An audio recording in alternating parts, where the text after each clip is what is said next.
Muy buenas tardes con todos. Mi nombre es Fernando Torres, psicólogo clínico, psicoterapeuta de profesión. Bueno, vamos a empezar con esta bello tema, interesante sobre todo, con esta capacitación en la cual ustedes son partícipes. Vamos a hablar el día de hoy lo que es manejos psicológicos en emergencias. Y pues claro, en este momento amerita muchísimo esto. Estamos en momentos a nivel mundial complejos. Atravesando duras etapas a nivel de de todas las personas del mundo. Y pues obviamente tomando este ejemplo, ¿no? Que está muy álgido.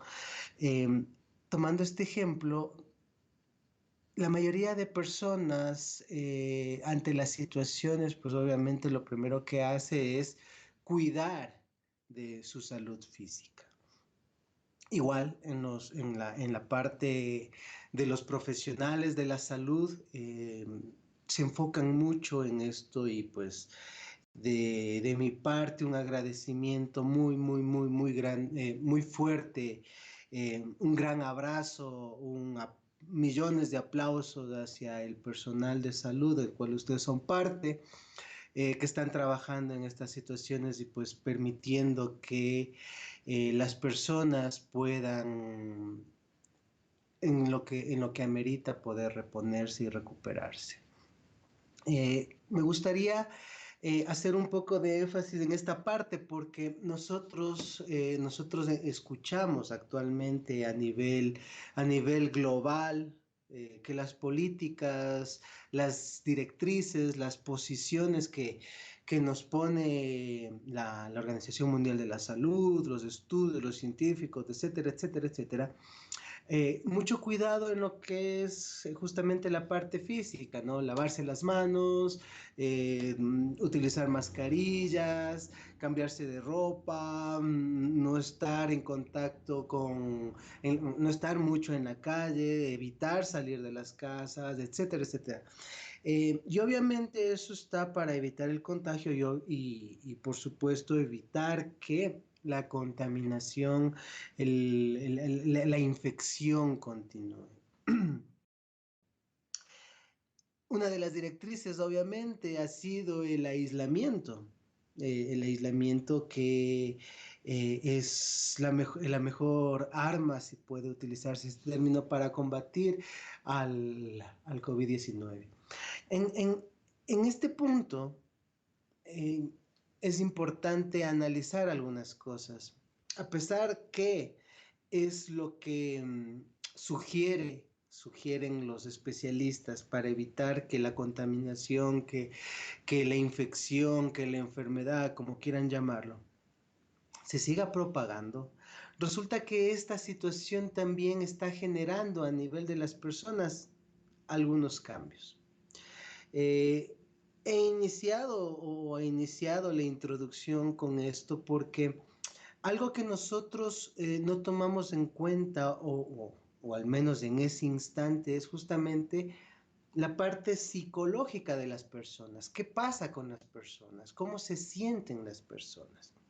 Esto en situaciones como venía mencionando, situaciones en donde nosotros estamos en nuestra casa, estamos tranquilos, estamos con la tecnología, en contacto de muchas formas. Pero resulta que al pasar el tiempo empiezan a aparecer situaciones, cosas. Ustedes han de haber visto mucho esto en los memes de las redes sociales, ¿no? Día uno estoy haciendo esto, día 6, etcétera, día 5, etcétera, etcétera. Pues realmente de broma a broma, pues sí suceden cosas. En el mejor de los casos, que pasen o sucedan cosas, pues beneficiosas, si bien un término como integración familiar, como poder entrar más en contacto con las personas, que a veces la misma vida nos ha tenido que alejar por situaciones particulares. Por ejemplo, el área de la salud. trabaja mucho, mucho, mucho en los hospitales y todo eso, y ahora más. Entonces, pero en otros casos, por ejemplo, ingenieros o las personas que trabajan en áreas administrativas pueden hacer el teletrabajo y pueden compartir más con la familia. En este punto, nosotros vamos viendo que al pasar de los días pueden suceder situaciones. Eh, ah, yo siempre hablo de medios de prevención en situaciones como estas.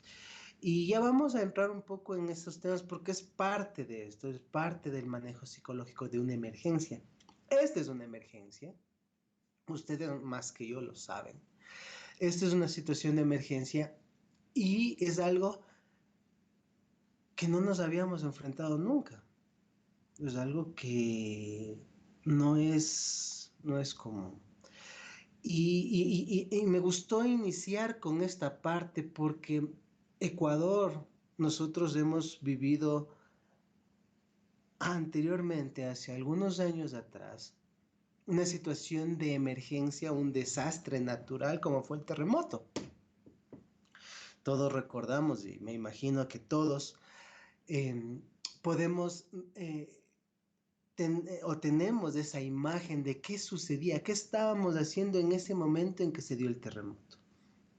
Obviamente los que vivimos en la sierra lo sentimos de una forma muy diferente a los hermanos de la costa, especialmente Manabí. Entonces, estas dos situaciones que estoy poniendo sobre la mesa hicieron que el personal de salud, el personal de contingencia, el personal militar, el personal de primeros auxilios, la Cruz Roja, actúen en formas diferentes. Y de hecho, mi enfoque en esta capacitación, en este taller, va a ser justamente ir viendo los dos puntos, a pesar que en ciertos parámetros van a haber muchas similitudes.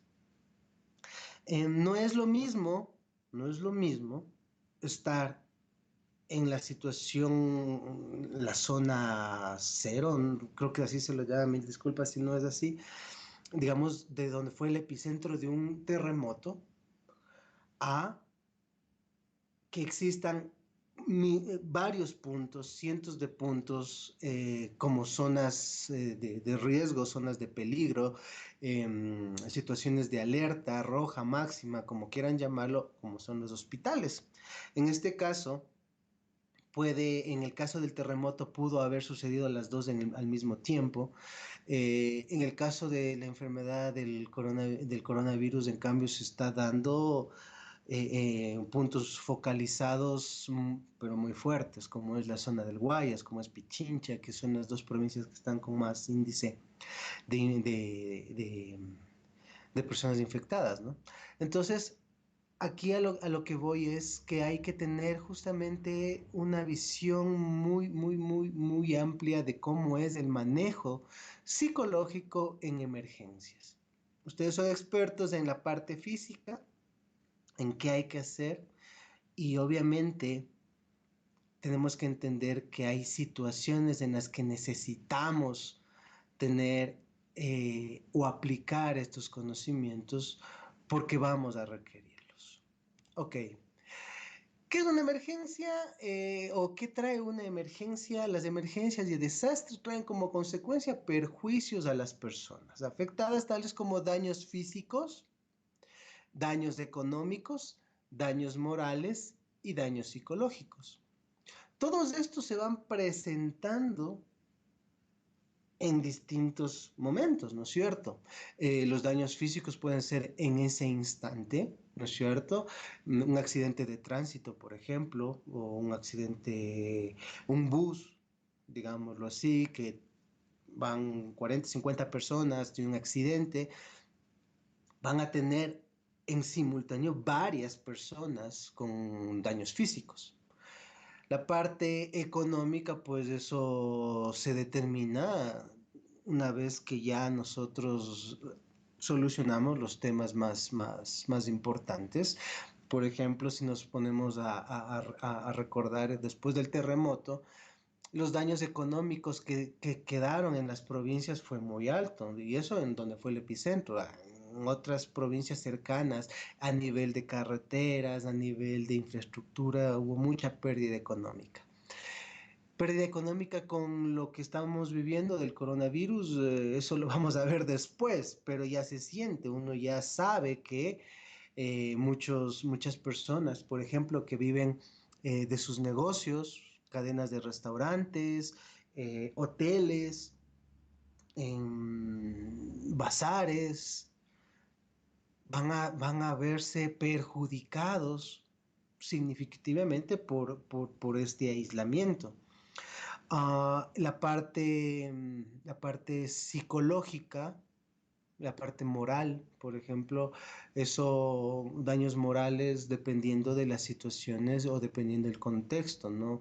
Ahí entraríamos un poco también, un poco en el tema de violaciones, un poco en el tema de agresiones, grescas, peleas callejeras, cosas así que pueden generar todo esto también. Y los daños psicológicos, eh, que se van viendo antes, durante y después, o ese es el protocolo. En este caso es durante el proceso, durante el accidente, durante la emergencia y después de la emergencia, cómo va pasando esto. Entonces vamos a ir tocando estos temas. ¿Qué pasa en la persona? ¿Cómo se va moviendo? ¿Cómo es su dinámica emocional, su ciclo emocional? ¿Cómo manejan las emociones en el momento después? Y nosotros, obviamente, como las personas que vamos a actuar en estas situaciones, tenemos que estar preparados antes, durante y después. Antes, que es cuando nos estamos dirigiendo a, durante, cuando llegamos al sitio,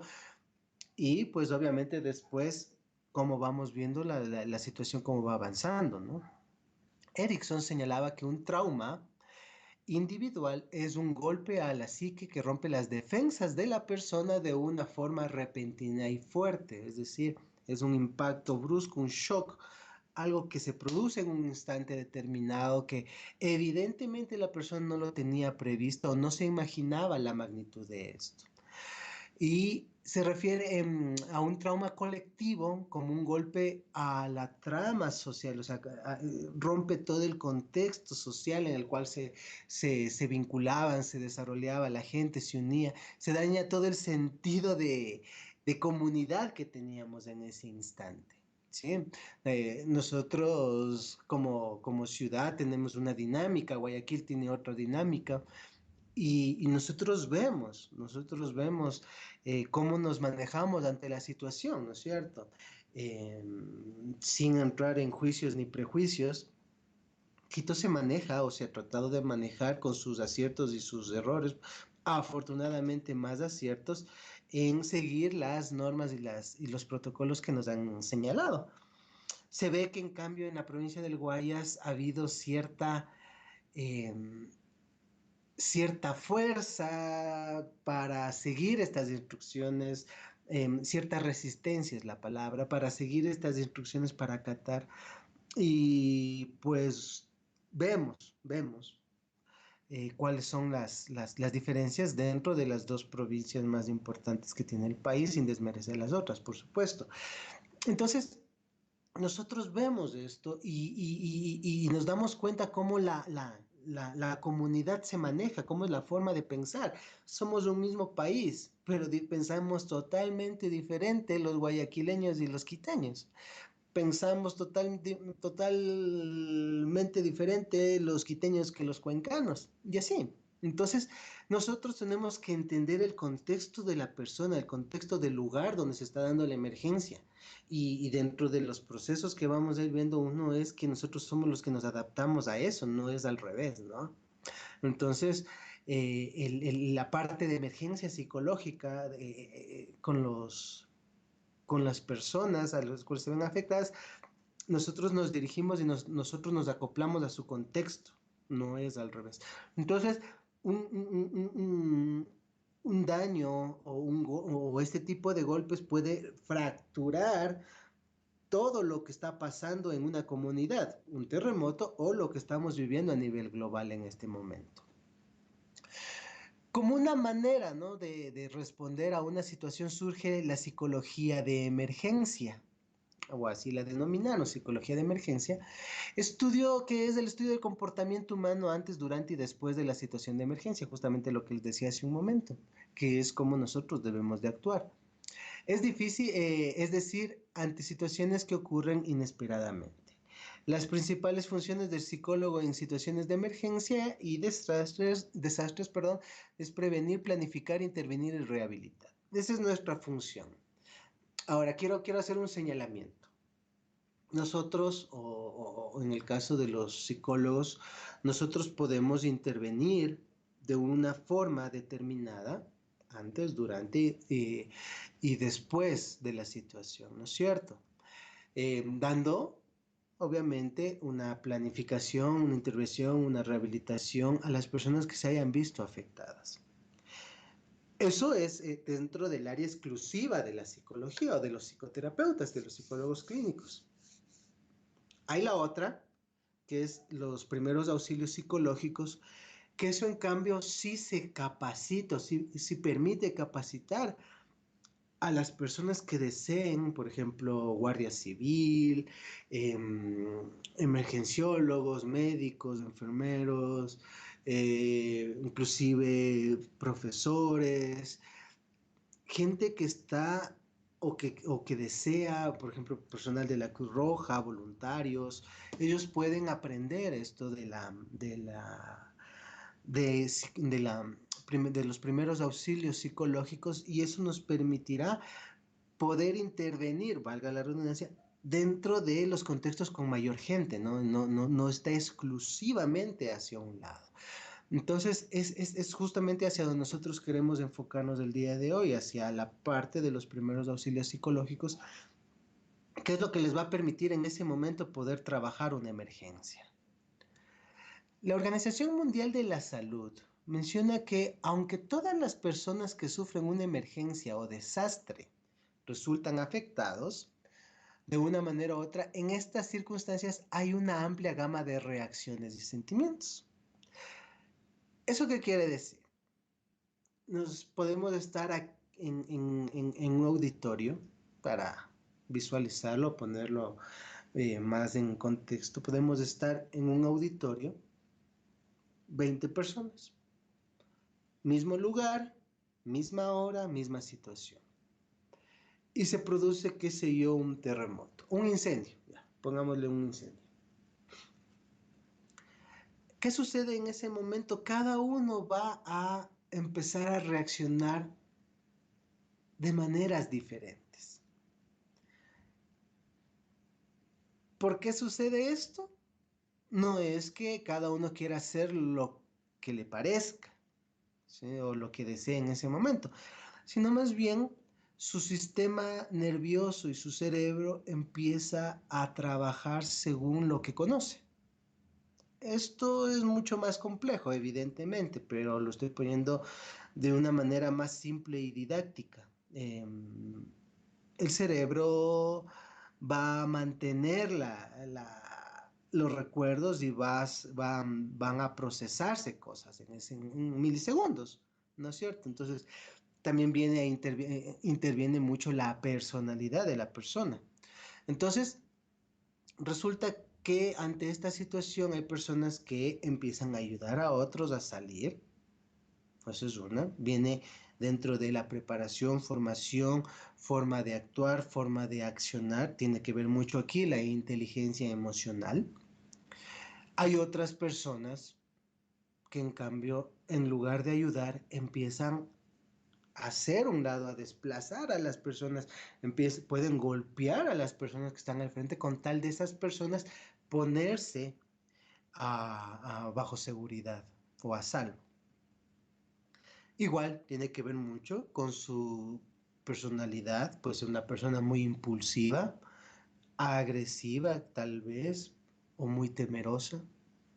Puede tener recuerdos de experiencias anteriores, capaz alguien ya vivió algo así y lo primero que quiere su cerebro es no pasar la misma situación. Quizás la persona ha tenido personas cercanas que han vivido ciertas cosas, o simplemente su instinto de supervivencia está demasiado sensible ante esto y reacciona de formas diferentes. Entonces, ante esto, cada ser, cada persona va a reaccionar como internamente ha aprendido a manejar las situaciones. Yo digo, tiene mucho que ver ahí la capacidad de inteligencia emocional ante situaciones. La inteligencia emocional es justamente esa área que nos permite a nosotros saber manejar de formas adecuadas nuestras emociones y sensaciones. Entonces, eh, ustedes pueden ver, por ejemplo, en su medio laboral, hay personas que pueden reaccionar ante una situación mucho más ecuánimes, mucho más tranquilos, mucho más seguros, pueden tomar decisiones bajo presión, decisiones muy acertadas, y otras, en cambio, que pueden tomar decisiones muy impulsivas, explotar en miedos, explotar en ira, pueden simplemente delegar o dejar las cosas ahí.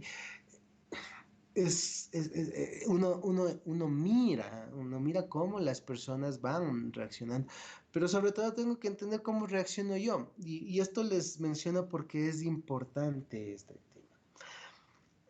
Una persona, poniendo un ejemplo, una persona que está accidentada o dentro de un terremoto, resulta que me envían a mí a poder controlar la situación emocional. Y resulta que a mí, que yo soy el primero que me afecta todo esto, y en ese momento me puedo bloquear, o en ese momento puedo reaccionar mal, en ese momento puedo decir cosas que no le van a ayudar.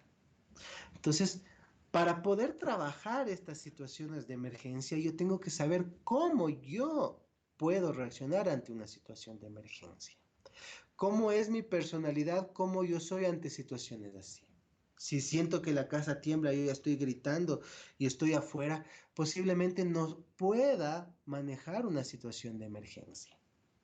Si soy una persona que se está cayendo a la casa y me quedo simplemente viendo al horizonte y no hago nada, capaz que no puedo reaccionar ante una situación de emergencia. Entonces, uno tiene que ver cómo cada uno enfrenta las cosas y de esta manera nosotros sabremos si estamos o no en este momento, ojo, en condiciones de poder trabajar esta situación o si necesito hacer un trabajo personal para poder estar en esa línea en esa línea de acción. Todo es posible, y si es algo que ustedes desean hacer o a ustedes les ha tocado hacer, porque también puede darse ese tema, y consideran que es muy probable que necesiten volverlo a hacer y no se sienten como, no sé si en las condiciones, creo yo, para poder ejercer, pues, bueno, eso hay que trabajarlo, eso se puede trabajar, ¿ya? Entonces, ¿a qué se debe esto? Lo que les decía yo, ¿no? El cerebro, pues, primero empieza a almacenar toda la información. ¿Y esto de dónde viene? De la naturaleza. Esto que el cerebro va aprendiendo lo mantiene ahí. ¿De dónde viene todo esto? Pues del aprendizaje de la niñez hasta la actualidad, ¿no? Entonces, nosotros vemos que las condiciones que se presenta todo esto pueden hacer que una persona actúe o no de formas, ¿no? De diferentes formas. La naturaleza, la gravedad de los acontecimientos que se experimentan, ¿no es cierto? No es lo mismo un temblor a un terremoto. No es lo mismo ver un asalto que ser víctima de un asalto. No es lo mismo llegar en ambulancia donde un carro se ha volcado y hay accidentados a ser parte de un accidente, pero que yo puedo ayudar, ¿no? Su experiencia con acontecimientos angustiantes anteriores, lo que les decía, el cerebro va a almacenar información y si ya vivieron algo similar, el cerebro va a sacarlo y va a generar que usted responda de una o determinada forma sobre eso. Si ha sido muy traumático y no lo he enfrentado, no lo he trabajado con un especialista en el área mental, pues entonces es muy posible que a pesar que hoy en día yo me sienta tranquilo, si se da algo similar, pueda quedarme bloqueado, pueda tener un ataque de pánico por esas situaciones. El apoyo de las personas en su vida, el apoyo, ustedes conocen esta parte, que las personas estén a nuestro lado nos ayuda para poder enfrentar cualquier tipo de adversidad de una mejor manera, cuando estas personas son un aporte positivo en nuestras vidas.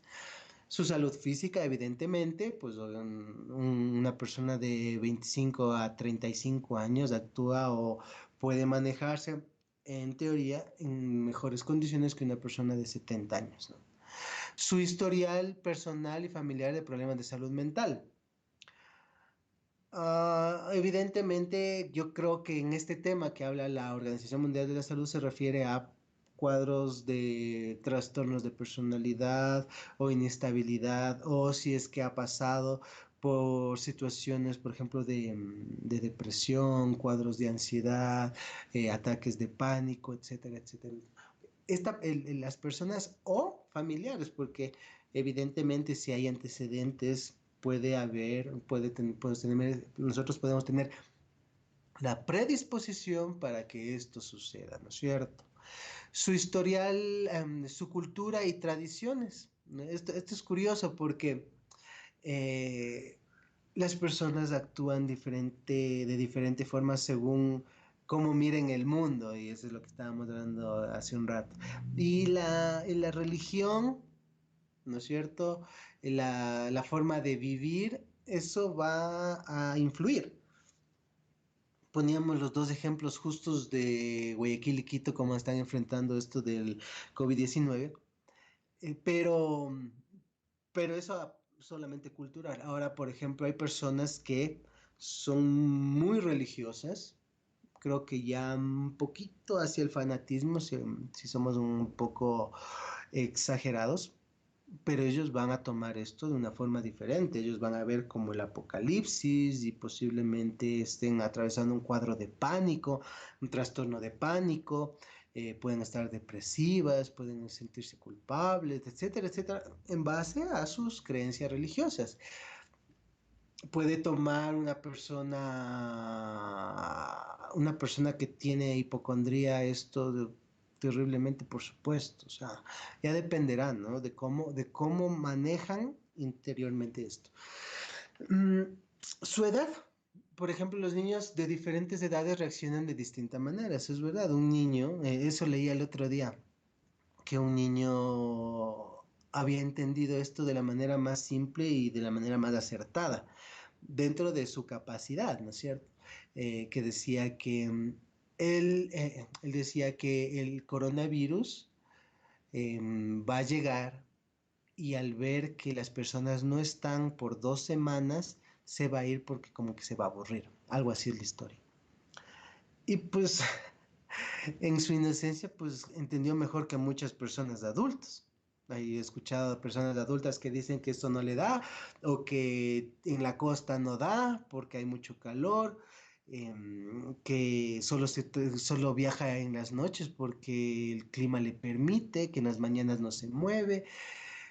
Bueno, o sea, entonces ahí viene la idiosincrasia y por eso decía yo la parte como cada uno quiere vivirlo, ¿no? Entonces a eso también nos tenemos que enfrentar, ¿no es cierto? ¿No?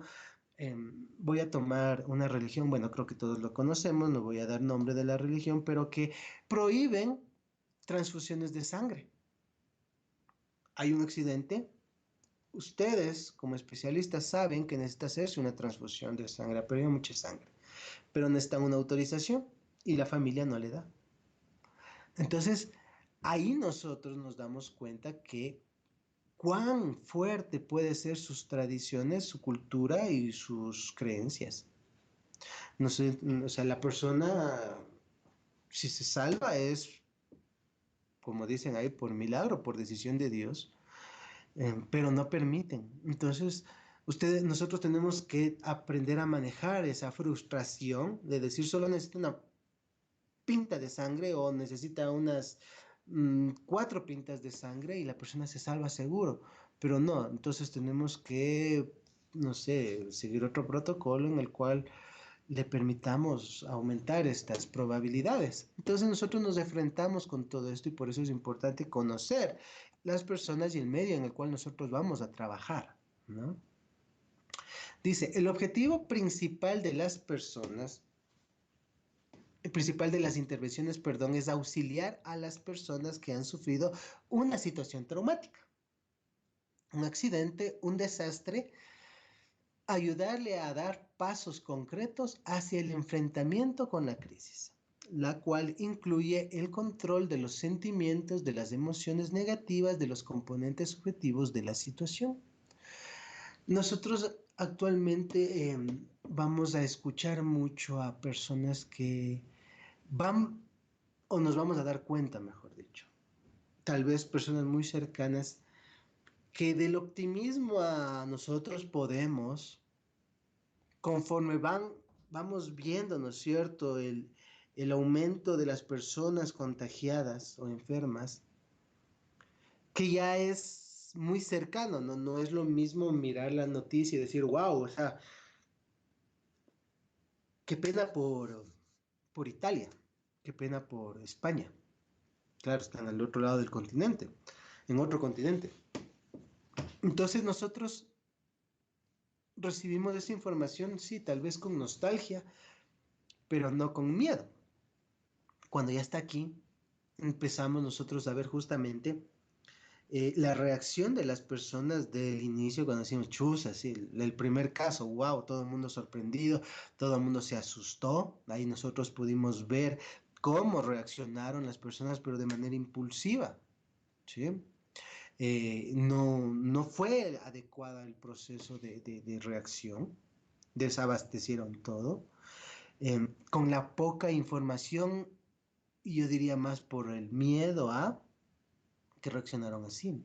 Entonces, de ahí, nosotros vamos viendo cómo fueron aumentando los contagios y la gente empezó como a ver de cierta forma, de cierta diferencia. En algunas provincias, ya señalamos un poco, veían como con cierta indiferencia a esto.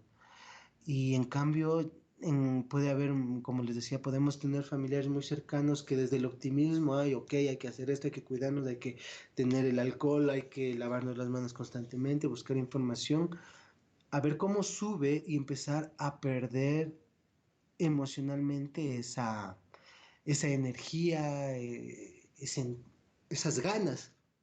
Entonces, las personas empiezan a reaccionar de formas diferentes, empiezan a tener angustia. Si nosotros prendemos la tele, están informando sobre esto. Si nosotros, no se diga, abrimos las redes sociales, o sea, el tema es este, o sea, no hay nada más. Por ahí las personas que con el humor característico empiezan a hacer esto con memes, pues sí, yo creo en este momento esos buenos memes ayudan mucho, ¿no? Para como sacar una sonrisa de la calamidad. Entonces, resulta que empezamos a ver y tenemos familiares que empiezan a sentirse diferente. Ya no les vemos tan emocionados, ya no les vemos tan activos, ya más bien les vemos que pasan más tiempo sentados o acostados, vemos que pasan más tiempo mirando las redes sociales y les vemos más preocupados. Entonces, resulta que nosotros vamos viendo los cambios significativos a nivel emocional, a nivel de los sentimientos. Empiezan a haber pensamientos negativos en donde nosotros vemos que empiezan a decir, no, esto ya no, ya para qué cuidarnos tanto, si acá los de acá ya no se cuidan y solo están, y miren las estadísticas, miren, en Italia ya hay como 700 muertos en 24 horas, ya nos va a pasar eso. Entonces, las emociones y pensamientos negativos empiezan a ser presentes. Así mismo pasa, nosotros tenemos que ir viendo en las instancias de las personas de las cuales intervenimos, cómo está su estado emocional, porque evidentemente esto nos va a ayudar para que ellos sigan un protocolo, sigan las indicaciones adecuadas, no se pongan más en peligro y sobre todo podamos nosotros ayudarles a salvaguardar su vida. El objetivo, ojo, está enfocado en qué? En ayudar a restablecer la sensación de control de la víctima. Lo que les decía, nosotros nos quita el aislamiento nos ha quitado esa capacidad de decisión. Sabemos que no podemos, no debemos. No tenemos el control de saber exactamente quién puede o no contagiarnos. En un terremoto perdemos el control, por ejemplo, de mi vida en función a la cotidianidad, de las cosas cotidianas. Si nosotros perdemos el trabajo por un desastre o por un evento, empezamos a tener esa sensación de pérdida de control. ¿Qué voy a hacer? Entonces, nuestro punto es ayudarle a que la persona adquiera ciertas sensaciones de control en el momento, en ese instante, ¿no? Después es diferente. Ayudar a reducir su aislamiento mediante una conducta acogedora que disminuya el ambiente hostil o doloroso en el que se encuentra. Es justamente las personas empiezan a ensimismarse, digo yo, a, a ponerse distantes de las personas, no saber qué hacer, no saber cómo reaccionar.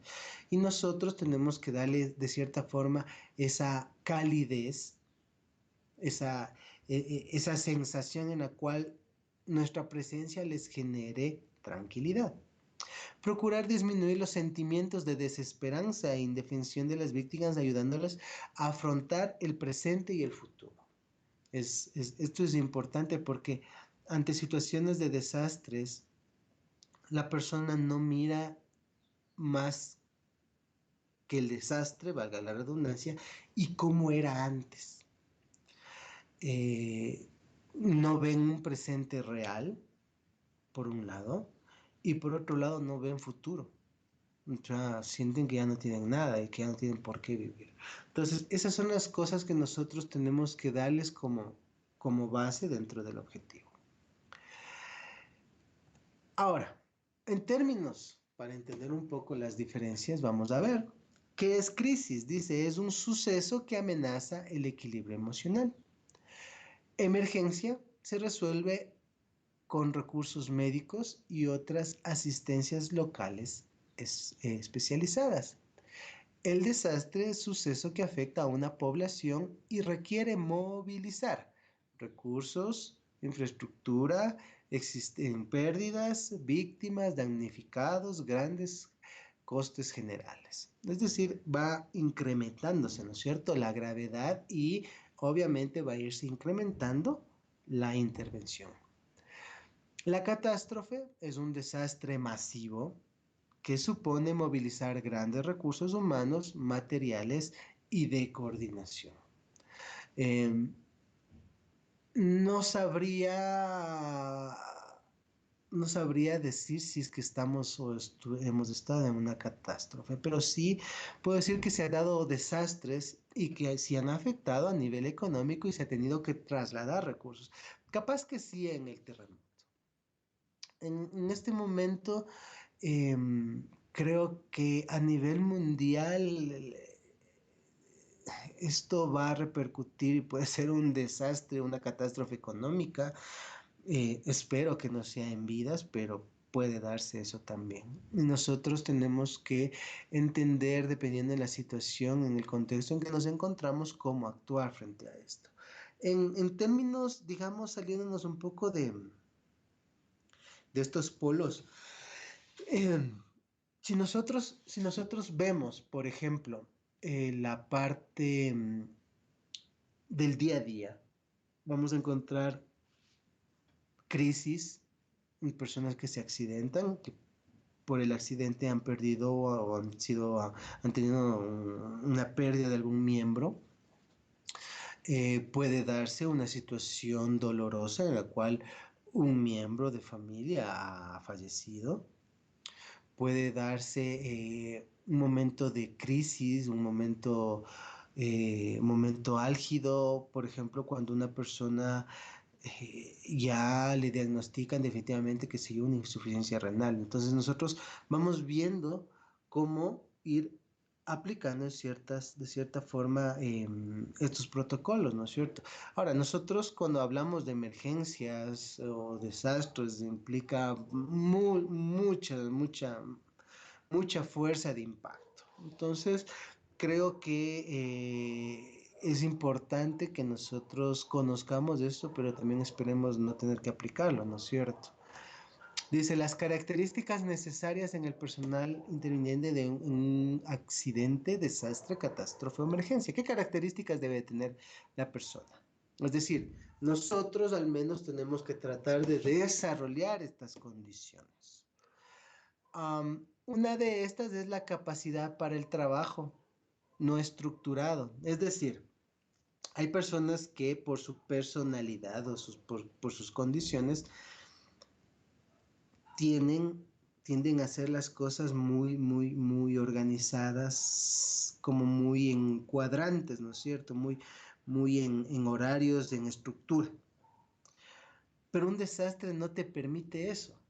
Una emergencia no te permite eso. Te dan protocolos, pero llegando allá te topas con cosas. Por ejemplo, en los terremotos, o en un accidente de un bus, por ejemplo, a uno le pueden decir, ¿sabes qué? Se cayó, se estrelló el bus, no sabemos cuántas personas habían. La cooperativa nos dice que salió con 10, pero estamos ya llegando a Quito y posiblemente entre provincia y provincia cogió personas. am, no sabemos cuántas personas, cuán profundo es, pero vamos a nosotros a ir a actuar. Entonces nosotros al llegar vemos que primero no es que ha habido un accidente, se ha ido en un barranco. Segundo, el bus ha estado repleto y, no, y ha estado con exceso de pasajeros.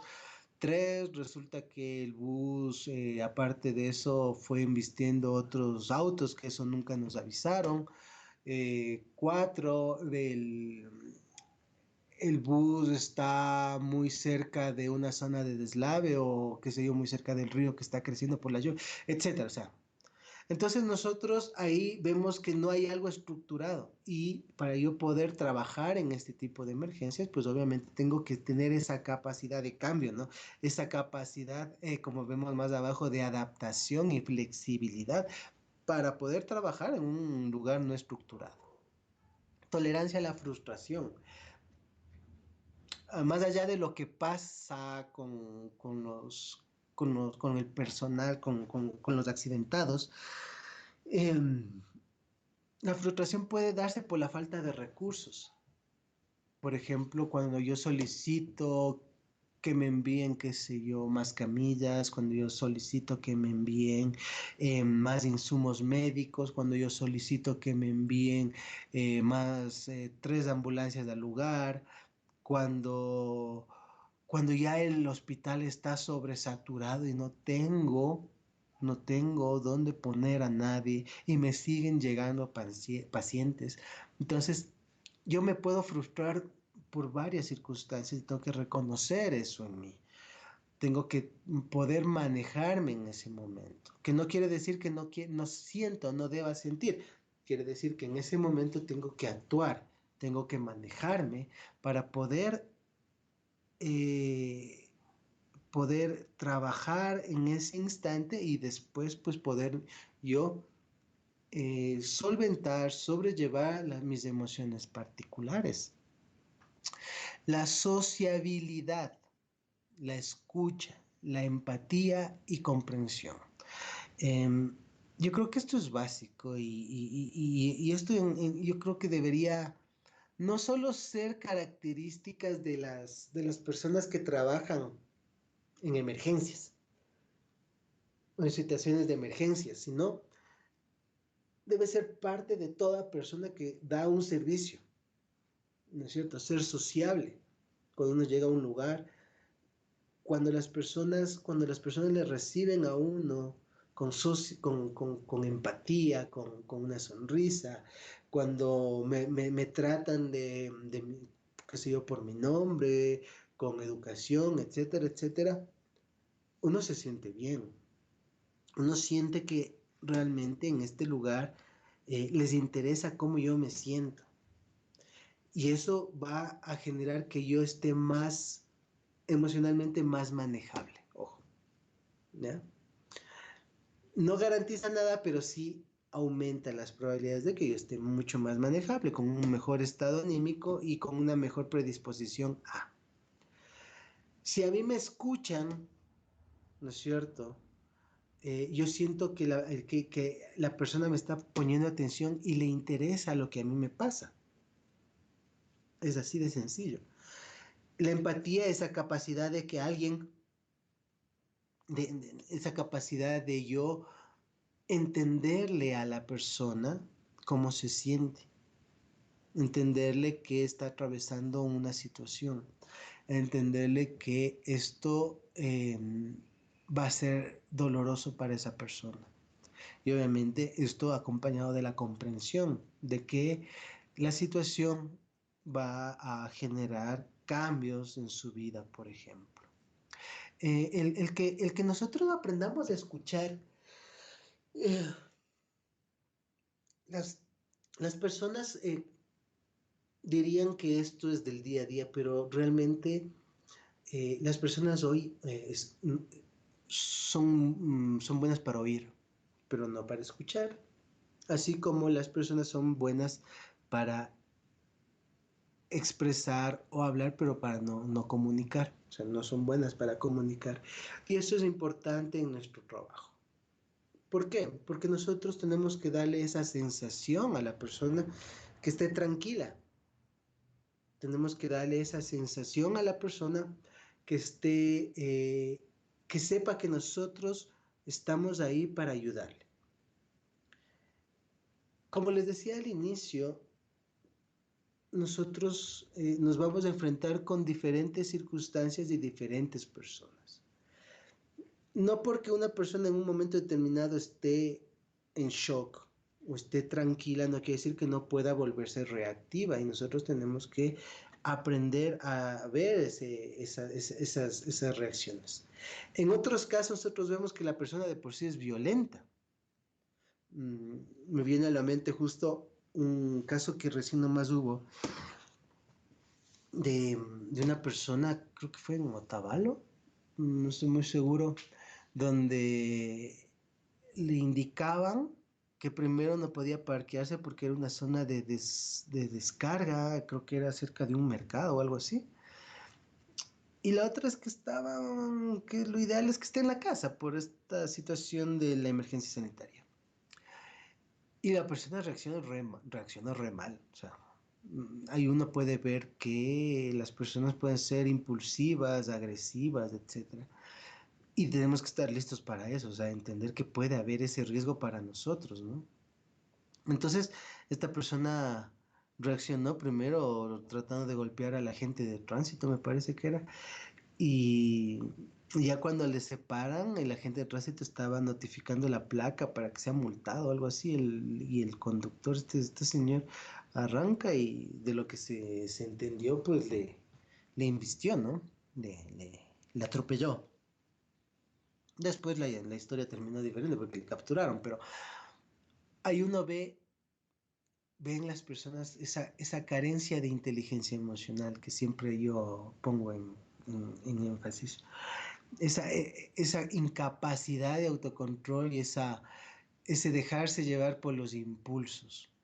Entonces, miren lo que ocasionó esa persona, si no estoy mal, el municipio creo que es que le denuncia o le puso ya una denuncia en firme por intento de homicidio. ¿Mm? Entonces, uno sabe que puede toparse, pero aquí, ojo, la persona violenta puede ser uno. Les voy a poner otro ejemplo y eso creo que muchos lo recuerdan y ojo, y con esto quiero señalar más bien la acción y no si estuvieron o están a favor de este personaje. Resulta que en el terremoto de Manabí, ya fue después, ya unos días después, justamente el, Ya estaban los damnificados en albergues, ya estaban los damnificados, de lo que recuerdo, se habían hecho lugares específicos, habían utilizado donaciones, me parece que fue de China, de carpas, para que las personas puedan refugiarse ahí. Pero como se entiende, es un refugio. Pero ya pasaron los días, si no las semanas, y ya dejó de ser eventual, esto ya se convirtió en algo permanente, ¿no? Entonces, eh, puedo estar un poco mal en tiempos, eso sí, mil disculpas. Entonces resulta que va el presidente, ¿no? Y la gente, viendo que era el presidente, se acercaron y empezaron a decirle, mire, esto es así, esto es así, esto es así.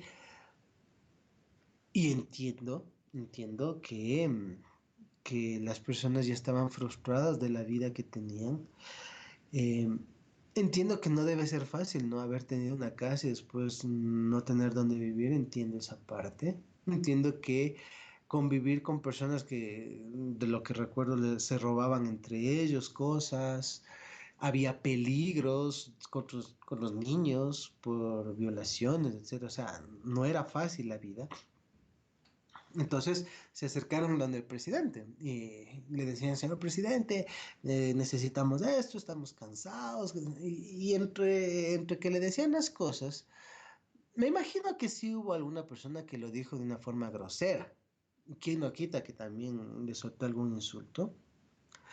Eh, pero el presidente, en lugar de resolver esto de otra forma, ¿no? Capaz que no decirles nada, decirles ya vamos a ver o cualquier cosa.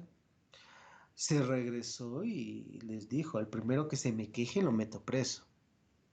Palabras más, palabras menos, pero el mensaje fue ese.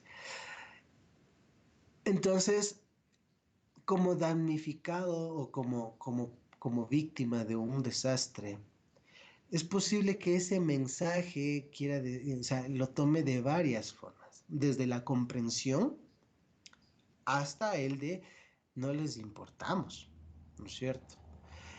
Y nosotros, y en este caso pongo este ejemplo porque la autoridad, o en este caso la máxima autoridad, debió haber manejado esto con sociabilidad, con empatía y comprensión sobre todo, porque no estaba en una situación normal, era una situación atípica, era una situación en la cual nosotros teníamos que comprenderles el hacinamiento, la falta de recursos, la falta de empleo, la falta de un hogar, la falta de una estructura. Nosotros aquí, en nuestros hogares, estamos de cierta forma hasta momentos fastidiados. De decir, no puedo salir, no me puedo mover.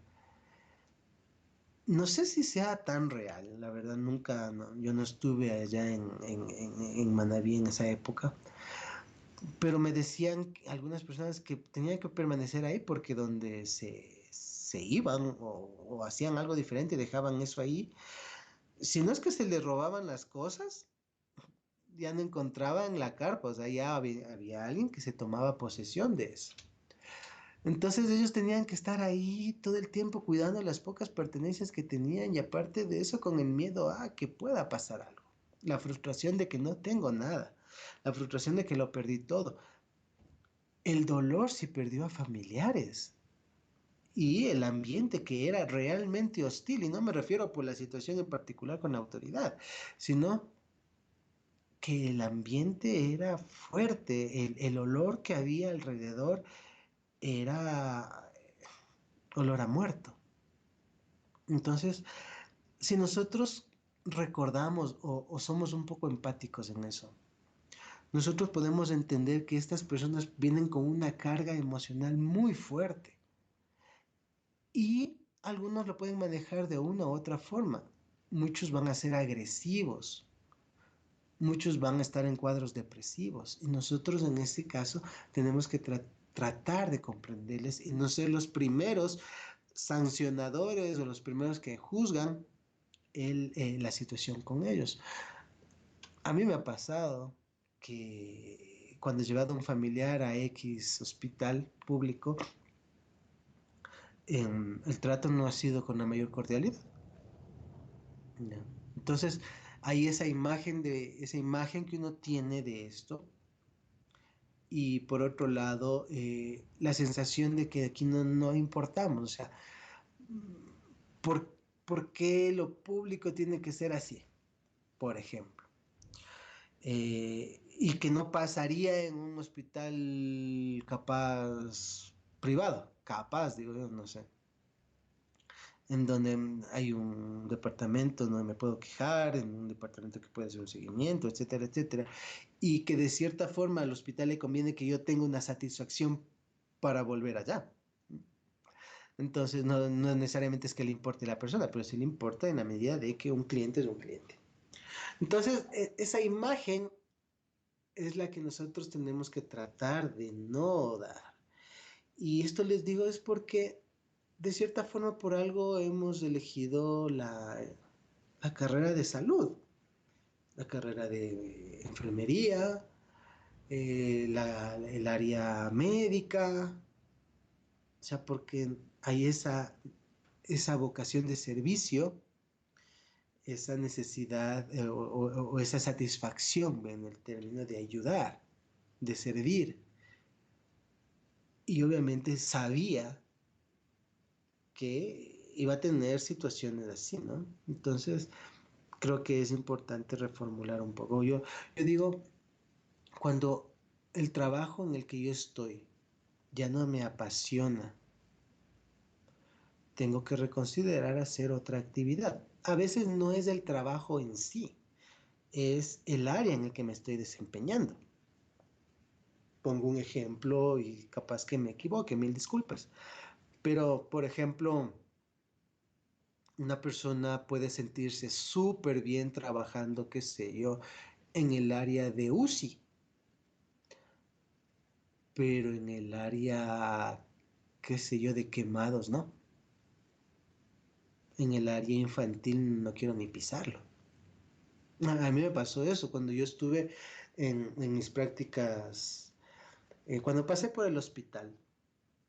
em, yo no tenía problemas realmente, no me afectaban ni las cosas que veía en emergencias, ni pasar acompañándole al psiquiatra a pasar visita en los diferentes pisos. Pero lo que a mí sí me afectó fue justamente el área infantil. No recuerdo si era área no sé si era quemados o el área de oncológica. Pero yo recuerdo que yo vi eso y me afectó. Y ahí yo entendí que hay límites, o sea, que hay áreas en las cuales yo no debo de meterme porque me afectan a mí. Entonces, uno tiene que reconocer eso también. Y por eso decía yo, capaz que en el área en la que yo me encuentro, ya no o no me gusta, y esa frustración o ese desencanto puede hacer que yo esté reaccionando diferente. El área laboral, las personas, el clima laboral es muy importante. El equipo con el que yo trabajo es importante que sea unido. Y más en estas áreas, más en la salud. Porque como vemos, nosotros somos un equipo. Y imagínense si yo no me llevo con nadie o todos pelean unos contra otros. Y el momento que es necesario que trabajen como equipo, ¿qué creen que pase? El afectado es el paciente ahí, porque no se ponen de acuerdo, no lo hacen con pasión. Y, y más aún, si es que el área y el equipo donde estoy yo no me hace sentir bien, pues yo no voy a poder manejar esa frustración del día a día y va a llegar un momento en que no voy a actuar bien. Entonces todo eso hay que aprender a reconocernos, a aprender a mirarnos, a aprender a trabajar eso. Porque si no se vuelve una bomba de tiempo nomás. Eso se vuelve en determinado momento una explosión que genera que me pelee con uno con otro o termine yo en un colapso. Ustedes conocen, en el área de enfermería especialmente hay lo que se llama el síndrome de burnout y que es del quemado y que terminan en la camilla y que terminan mal, con somatizaciones, terminan con medicamentos, etcétera, etcétera, etcétera, etcétera. Entonces es justamente por el exceso de trabajo o la incapacidad para manejar todas estas cargas emocionales. Por eso siempre les digo, especialmente a mis amigos médicos y enfermeros que tengo, que se cuiden. Que yo les conozco y sé que son los pacientes más complicados que hay, pero sí es importante que cuiden su salud mental. Sí es importante eso. Busquen ayuda siempre, siempre. A mí cuando me dicen, pero ¿y usted cómo le hace? Yo le digo, pues, o sea, también necesito yo mi espacio, ¿ah? O sea, si es que yo no miro esto de una manera objetiva y no me cuido, pues llega un momento en que yo no voy a poder ser un aporte para las personas que acuden a mí, ¿no? O sea, entonces hay que tomar en cuenta eso también. O sea, si yo estoy bien, puedo dar un mejor trabajo, puedo dar un mejor trato, puedo dar un mejor servicio. Entonces, tomen en cuenta siempre esta parte. El autocuidado es fundamental. Para yo poder dar un excelente servicio, especialmente en el área de emergencias con personas que están con las emociones desbordadas, yo tengo que estar equilibrado, si viene el término, ¿no? Entonces, siguiente dice el temperamento para cargar con las emociones negativas e intensas de los accidentados. Claro, las personas que vienen de una emergencia, de una situación, van a venir con un montón de emociones, pensamientos negativos, pensamientos de muerte, pensamientos de ira, de frustración, de enojo, de dolor, de llanto, sensación, pérdida de interés inclusive por continuar, por seguir viviendo. O sea, toda esa carga emocional va a venir y nosotros tenemos que saber ser un receptor de esto. Es como, no sé si a ustedes han tenido la oportunidad de ver alguna película de estos de fútbol americano. Yo siempre lo relaciono así, que está el uno corriendo y el otro que está desde atrás le queda viendo y le lanza, ¿no? Entonces, el uno es esa capacidad de nosotros de poder recibir eso, poder contener y poder sostener y que no pase al contrario de que venga, yo estoy avanzando y llega el otro y me embiste y me mandó al suelo.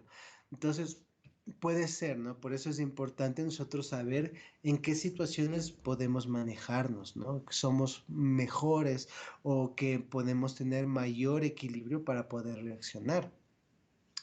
Resistencia a la fatiga física y psicológica, esto es importantísimo y esto, por eso al inicio yo quise entrar y quise resaltar su noble acción. Realmente creo que en este momento el área, el personal de salud hospitalario está desgastado física y psicológicamente, porque no creo que sea fácil estar viviendo lo que están viviendo, a pesar que aún no estamos, y espero jamás lleguemos a lo que ha pasado en Italia, pero creo que su labor es muy fuerte.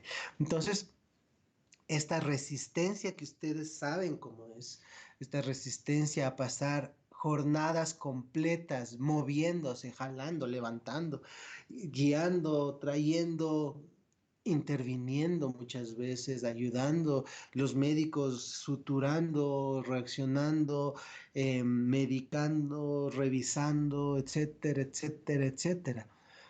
Mentalmente eso fatiga, mentalmente llega un punto en que me frustro, que me da iras, que digo, ya, pues paren o paremos, o por qué pasa esto, empiezo a cuestionarme hasta existencialmente. Entonces, eso es las condiciones que debe tener una persona que va a estar en el filo o en la línea de emergencia, ¿no?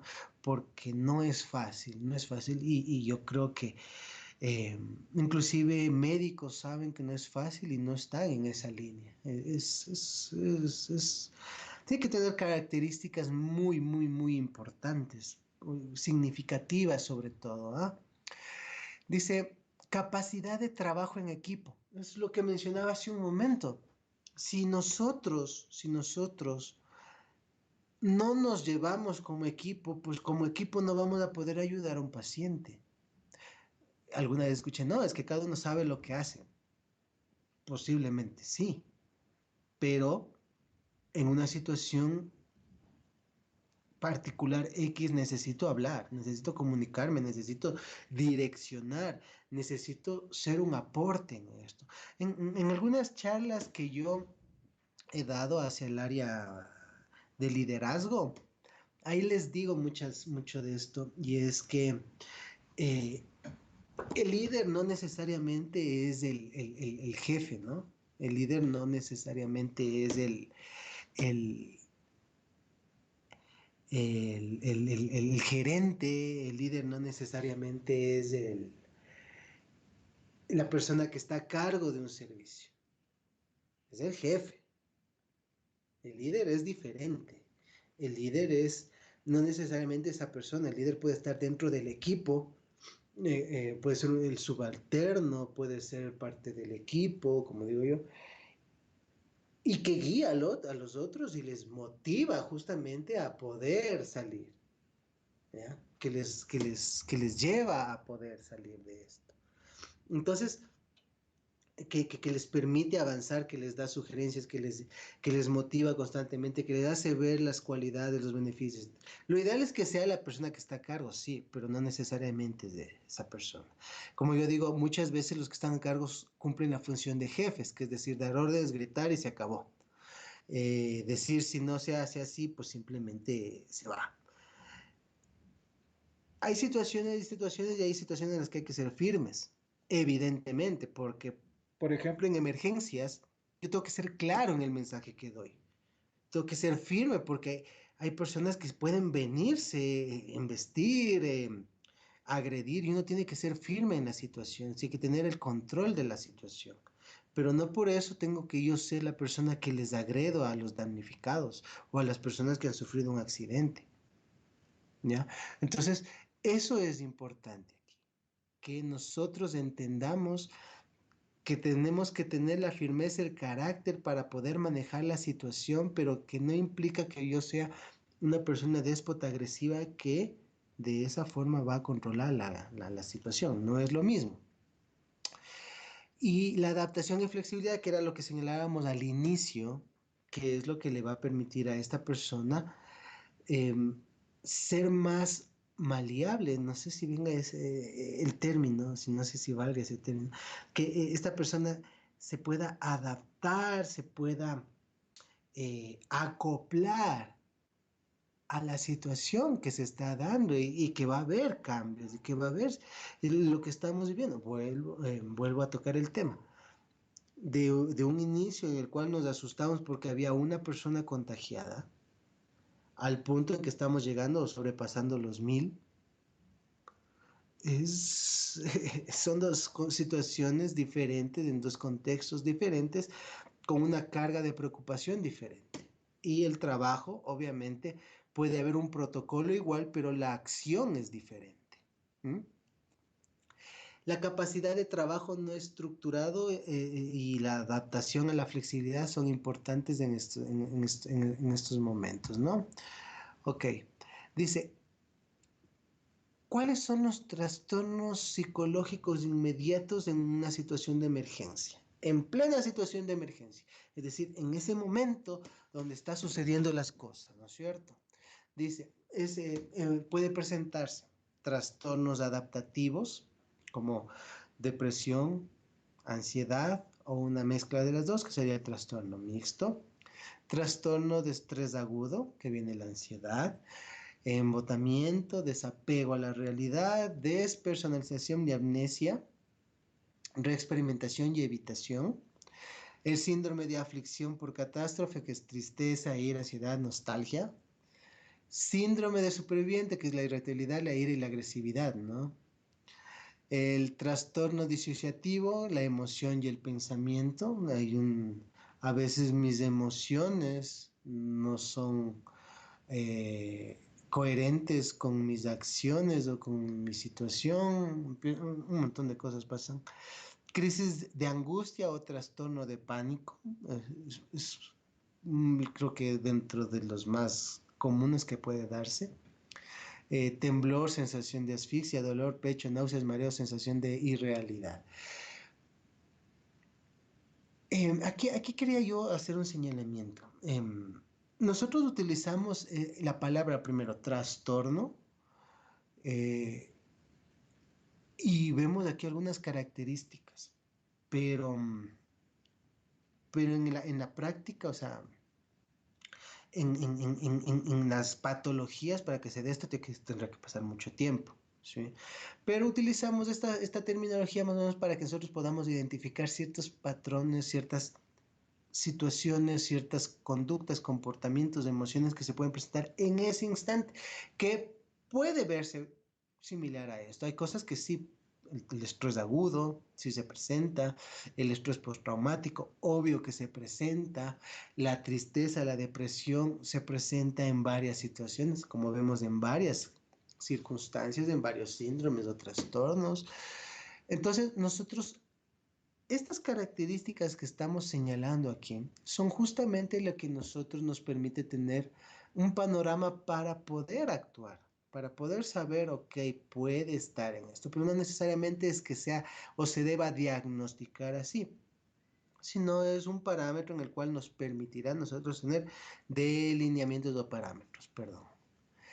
Em, la patología a largo plazo que podría presentarse son síndrome de estrés postraumático, justo lo que yo les mencionaba hace un momento, que nos indica que se manifiesta con la reexperimentación, la evitación de estímulos relacionados y el aumento de la activación. Ah, tiene que ser un impacto muy fuerte, ojo, muy fuerte para que se presente esto. Yo he visto que esto es más común, por ejemplo, en los soldados que han atravesado una guerra, por ejemplo. Ahí es donde nosotros vamos a ver justamente que puede haber presencia de esto, mucha presencia. Trastornos psicosomáticos o somatoformes, ¿sí? Es decir, empieza a presentar dolores, empieza a presentar cefaleas, empieza a presentar problemas en la piel, puede, en algunos casos puede presentar pérdida de alguna función, ya depende de la gravedad del problema o del impacto, pero pueden presentarse estas cosas. Síntomas físicos como el colon irritable, ¿no es cierto? O sea, puede presentarse cosas así. Entonces nosotros ahí vemos justamente los cambios que puede irse presentando a largo plazo dentro de las personas. Algo que nosotros tenemos que ver que se presenta en el momento y después, y que es un parámetro muy claro, es esto del cambio del ciclo del sueño. Ahí nosotros vemos cómo está sucediendo las cosas y obviamente en la ingesta alimenticia. Puede perder el alimento, puede perder la necesidad de alimentarse, pérdida de apetito o aumento de apetito, empiezan a comer compulsivamente. En el aislamiento, por lo general, me imagino que a todos nos está pasando, hay esa tendencia a estar picando, llevándose cosas a la boca. Y eso es, obviamente, entre la mezcla de aburrimiento por un lado, la monotonía por otro lado, el encierro y las preocupaciones, la angustia, etcétera. Todo eso se va mezclando y de cierta forma va aportando un poquito para que esto vaya manifestándose, ¿no? En el ciclo del sueño, por ejemplo, tienden a pasar en insomnio varias noches, duermen muy poco o el sueño es extremadamente ligero, ¿sí? O a su vez tienden a pasar todo el tiempo con sueño, durmiendo. Entonces, esos cambios son muy significativos. Nos da mucha información el poder explorar estas áreas. Trastorno del ánimo, obviamente ya vienen los cuadros depresivos, ansiosos depresivos, eh, cuadros ya muy fuertes, ya con mucha connotación emocional. Abuso o dependencia al alcohol y a las drogas, bueno, esto ya empieza a manifestarse cuando la persona ya se ve carente de recursos emocionales, recursos psicológicos, recursos internos, perdón, y empieza a recurrir justamente a las sustancias para no revivir, para olvidar, para pasar el tiempo, para poder evacuar el tiempo de lo que está viviendo, ¿no es cierto? En situaciones de hacinamiento, pues evidentemente el manejar la frustración, para manejar la frustración, perdón, utilizan por lo general sustancias del alcohol que es de fácil acceso, las drogas que es un poco más complicado, pero también lo usan. Por eso uno ve mucho estas situaciones. Les mencionaba hace un rato que en los soldados que han estado en guerra se ve mucho estas cosas y ellos también caen mucho en el consumo de sustancias por haber circunstancias. Entonces, el trabajo posterior al evento, a la situación, es delicado y es fuerte y complicado porque lleva a reconocer muchas cosas en los afectados. No todos lo pueden sobrellevar, no todos tienen los recursos emocionales para enfrentarlo y por lo general terminan con más problemas. Entonces, en este caso particular, el post, post del evento, es decir, posterior a lo que ha sucedido, viene ya la intervención de los psicólogos especialistas, los psicólogos clínicos, en donde trabajamos justamente ya las áreas que se han visto afectadas y nuestra función es obviamente redireccionar y rehabilitar las funcionalidades, o que esta persona sea lo más adaptada, funcional y equilibrada para el medio y las personas. ¿Cómo tendríamos que comunicarnos? Esto es importante. Hace un momento yo hablaba que en una situación, en una situación de emergencia, eh, es fundamental como primeros auxilios psicológicos, es comunicar bien y saber escuchar. Si nos falla alguna de las dos, nuestro trabajo en ese instante se va a ver obstaculizado. Yo tengo que comunicar bien las cosas que están pasando. Tengo que indicarle a la persona exactamente lo que está sucediendo con un lenguaje que la persona me pueda entender. No puedo utilizar términos técnicos o no debo utilizar términos técnicos, sino términos que la persona conozca. En mi caso, por ejemplo, a veces yo estoy hablando con pacientes y estamos hablando clase media para alta. ¿Mm? Y muchas veces yo sí les pregunto, ¿entiende esta palabra? ¿Ha escuchado esta palabra? Y en algunos casos me dicen, no, la verdad esa palabra no he escuchado. Ok, entonces le explico, ¿no? Y eso es en todo, o sea, hay términos legales que yo no conozco.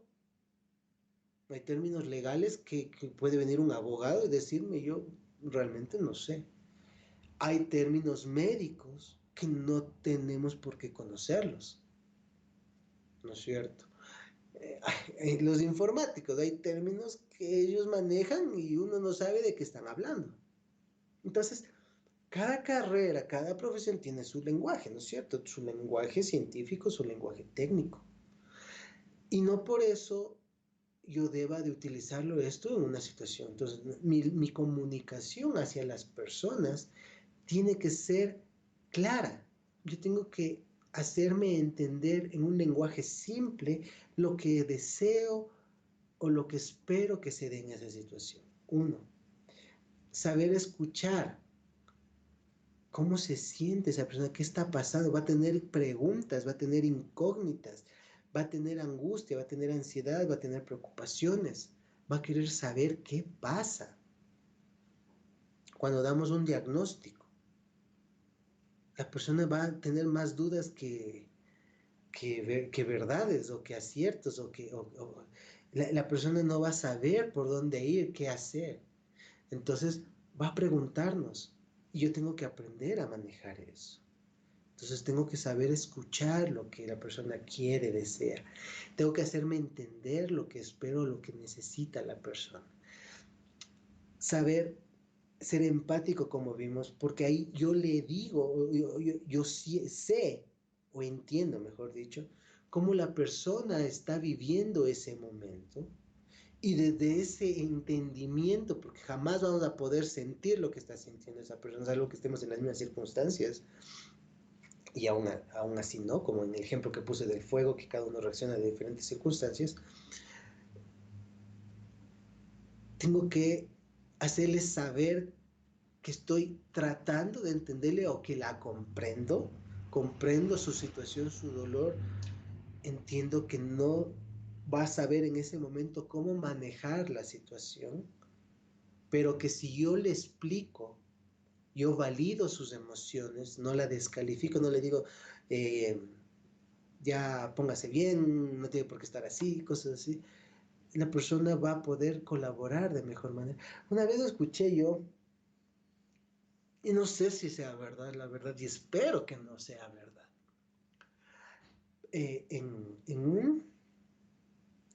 parece que fue en algún juzgado o algo de eso fue, que estaban hablando no sé si era de un secuestro o de la muerte de una niña. Y una de las personas que estaba ahí como indagando, no sé qué profesión tenía y no sé con qué intención lo hizo, lo que le manifestó fue, no se preocupe, usted es joven, va a tener otros. O sea, eh, ese comentario fuera de lugar, de contexto, de empatía, eh, nos hace ver que muchas de las personas no pueden o no deben estar en ciertas situaciones. A veces por querer ayudar, entre comillas, pues termino como agravando la situación. Yo tengo que saber justamente cómo es que debo actuar y debo de reaccionar, cómo yo puedo intervenir, si yo tengo esa capacidad de intervención. Y si estamos trabajando en equipo, entonces delegamos a la persona que tenga mejor capacidad para intervenir y que ésta empiece a expresar, a dar las directrices mientras nosotros nos ocupamos de otras áreas, con la persona en sí, ¿no? O con el grupo de personas. Pero lo importante de aquí que nosotros entendamos que estas son bases fundamentales dentro de los primeros auxilios psicológicos. Es importante seguir unas pautas ordenadas y sistematizadas para que la comunicación con las personas involucradas en emergencia o accidente puedan sintonizar con nosotros y comprender los mensajes e instrucciones que les damos. Y es así, esa es la palabra, tenemos que sintonizarnos con ellos. Yo les decía hace un momento, no es que ellos vienen y tienen que sintonizarse con nosotros para que las cosas funcionen. Ellos son los afectados. Yo entiendo que desde esa parte de que están afectados, su capacidad para procesar la información se ve afectada. Su capacidad emocional está alterada.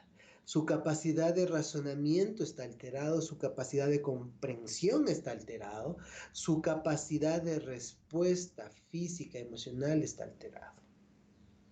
Entonces, al yo comprender esto, entonces yo soy el que me adapto a la persona. Por ende, utilizo el lenguaje, como les decía, el lenguaje más adecuado, quizás el más simple, para que la persona pueda entender la directriz que yo le estoy dando y yo saber en sus respuestas verbales, emocionales, físicas, que la persona me está comprendiendo y se está sintiendo con mi presencia tranquila. Porque nosotros tenemos que darles eso, transmitirles seguridad, tranquilidad y sobre todo que la persona confíe en nosotros. Si no, no se va a hacer ningún trabajo. Si no hay ahí confianza, no va a darse ningún trabajo ahí. Y no vamos a poder ayudar, ¿no? Si la comunicación no es eficaz en una emergencia, posiblemente estemos bloqueando la evolución del estado emocional de la víctima, ojo, retrasando que pueda recuperar el equilibrio emocional roto. Porque ya hablamos de esto, la persona está afectada, está fracturada emocionalmente, no puede responder de la forma en que nosotros creemos que debería responder. Y esto puede generar que se agrave el inicio de un trastorno psicológico. Cuando nosotros hablamos de que hay que evaluar si las personas afectadas tienen un previo historial, es porque justamente una persona con un cuadro depresivo, por ejemplo, que no estaba siendo tratado, que lo venían aplazando, o vivía en ese de ya pasará, o tenía familia que le decía pon de parte, pero nunca hicieron nada realmente. Puede darse un evento, una situación eh, fuerte, traumática, y lo que va a pasar es que ese cuadro depresivo va a desbordarse de formas muy fuertes. Entonces nosotros al tomar confianza con las personas, hacerles sentir confianza, va a hacer que ellos nos digan, ¿sabes qué? Yo ya me sentía mal antes. No como ahora, pero ya venía con pensamientos de muerte. Pasaba mucho tiempo triste, pasaba todo el tiempo en mi cuarto, pasaba todo el tiempo llorando, pasaba con nostalgia. No quería hacer nada, no quería moverme a ningún lado, no tenía sueño, tampoco tenía apetito. Entonces nosotros ya vemos que hay un antecedente previo a esto. Y un accidente puede generar que esto se desborde. Personas con ansiedad en un evento traumático pueden desarrollar un cuadro de ansiedad agudo, por supuesto. Puede desarrollar ataques de pánico, por supuesto. Puede mezclarse o presentarse trastornos ansiosos depresivos, claro. Entonces, pueden agravarse situaciones, por supuesto que pueden agravarse. Entonces, nosotros estamos ahí justamente para determinar qué es lo que está pasando, para ver cómo poder nosotros entrar en la esfera emocional de la persona y poder ayudar. Entonces, ¿qué hacemos? Identificamos como, nos identificamos nosotros, es decir, nos presentamos como personal que interviene y les decimos qué vamos a hacer.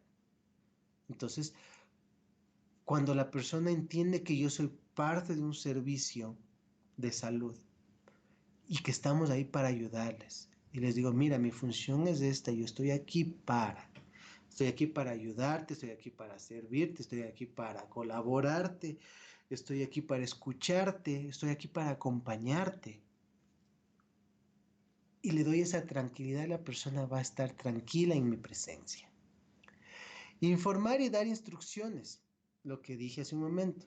Uno tiene que ser firme, ser claro, ser capaz de manejar la situación, pero entendiendo que las personas están atravesando una situación compleja, ¿no? Entonces, la información que yo les doy, las instrucciones que yo les doy tienen que ser firmes, tienen que ser claras, cortas, concretas, ¿no? Manteniendo el contacto verbal, perdón, visual y táctil. Bueno, la parte del, del contacto físico creo que es la parte final en el caso de que se dé y obviamente dentro de los protocolos de respeto, ¿no? Porque entendamos, las personas están afectadas emocionalmente y pueden malinterpretar un gesto de amabilidad con una insinuación, con un abuso con una agresividad, con una agresión, etcétera, etcétera, etcétera. Y no es que nuestra intención sea así, pero la persona está, como les decía, con varias situaciones de encima y esto altera las percepciones del razonamiento. Por eso hace un momento yo les decía, tomemos en cuenta que la persona está afectada, tiene menor capacidad de razonamiento, tiene menor capacidad de pensamiento, tiene menor capacidad para responder, decidir y actuar. Entonces nosotros nos adaptamos a esa situación y la persona, y así nosotros le ayudamos de mejor forma a la persona, ¿cierto? Entonces nosotros mantenemos un contacto visual, les vemos, les damos la seguridad. Nuestras instrucciones son cortas, concretas, concisas, claras sobre todo. Y si no me comprende aún así, yo tengo que buscar la forma de direccionarle a la persona para que pueda buscar ayuda. Por ejemplo, no es lo mismo que yo le dé una dirección a una persona de 25 a 45 años o 50 años que a una persona o a un niño o a un adulto mayor de 70 80 años. Y más aún si está atravesando una situación así. ¿Mm? Entonces, tengo que analizar todo el contexto y saber cómo me direcciono. Si es un grupo de personas en las cuales evidentemente entiendo que están dentro de un rango, era una ciudadela, era una situación X. Yo sé que debo de actuar de cierta forma y mi mensaje tiene que ser para todos claro, ¿no? Y en las situaciones que van llegando y vamos a tener que trabajar de uno por uno, pues obviamente me tengo que adaptar a la situación. Hay personas que van a venir profesionales y tengo que tener un lenguaje y van a venir personas que son indigentes, voy a tener que tener otro lenguaje. Capaz que ni hablando me pueden comprender. Entonces yo tengo que buscar la forma de que la persona me proporcione la información y yo saber hacerle llegar la información que necesito que la persona conozca. Animar y distraer, es decir, reforzar su colaboración, hacer preguntas abiertas, ¿no es cierto? Centrarles la atención en el presente, dar información de lo que está haciendo. Como les decía, las personas en ese momento sí empiezan a ver qué va a pasar, o sea, todo empiezan a ver en visión de túnel. Se me acabó todo, ya lo perdí todo, lo único que tenía, voy a morirme, he sido diagnosticado, ya no voy a para qué vivir, etcétera, etcétera, etcétera, etcétera. Entonces, las personas van a actuar en función de un futuro catastrófico. Mi función es indicarle en qué momento estamos, qué es lo que debemos hacer en ese momento y obviamente qué estoy haciendo ahí, qué vamos a hacer en este momento. Ok, listo, sí, sí, su casa se acaba de destruir. Entonces, en este momento, usted necesita un lugar donde quedarse. Necesita un lugar donde poder no quedar en resguardarse para que no esté en la intemperie. Entonces, tenemos asignados estos lugares. Entonces, yo le llevo en este momento vamos a hacer esto. Porque la persona va a ir viviendo y de aquí a dónde, ya no tengo nada, etcétera, etcétera. Entonces viene una escalada de emociones de menos a más, en donde la persona va a sentirse muy, muy, muy, muy, muy afectada. Entonces nosotros tratamos de mantenerle en ese momento en lo que estamos haciendo. Ok, un día a la vez, como dicen por ahí. ¿Mm? Eso en situaciones de las que estamos viendo actualmente, pues igual, a ver, estamos en este momento, en esta instancia, lo que le recomendamos es que usted tenga que hacer estas cosas. Y vamos trabajando un día a la vez, vamos reconociendo sintomatología. Usted tiene que tomar esto, usted tiene que hacer esto, usted tiene que estar en esta situación. Con los familiares igual, ok, estamos en este momento, cada persona actúa diferente, cada persona responde diferente, entonces vamos a ir viendo la evolución de lo que va pasando. Entonces las personas, los familiares también, ustedes tienen que estar en este momento cercados en cuarentena porque sucede que pasa esto. Claros, concretos, breves. con empatía, sin generar frustración, miedo, porque a veces ya ante el que todo el mundo se muere, entonces ya para qué vivir, y ojo, o sea, pueden hacer barbaridades de media. Y no sé si es que esto es real, realmente me pareció ya de, ya algo bizarro, un chico que trabajaba en una fábrica de pan, que se lamía los dedos y pasaba por los panes. O sea, espero que no sea real, pero ya, o sea, cuando la gente empieza a tener esa situación, es complicado, ¿no? Ahí se desborda, como diría Freud, el instinto tanático. En alguna oportunidad, cuando estaba igual en los hospitales, había un grupo de VIH, VIH positivos, y se hacía terapia grupal con ellos. Y en un momento hablando con una, con una persona transexual eh, que ejercía la prostitución, algunos compañeros de ahí le cuestionaban, le decían, a ver, pero tú estás contagiada, tú ya eres VIH positivo, y, o sea, ¿por qué no haces otra cosa? Y decía, primero, porque no sé hacer nada, y segundo, pues porque si a mí me pasó, no me importa que le pase a otros.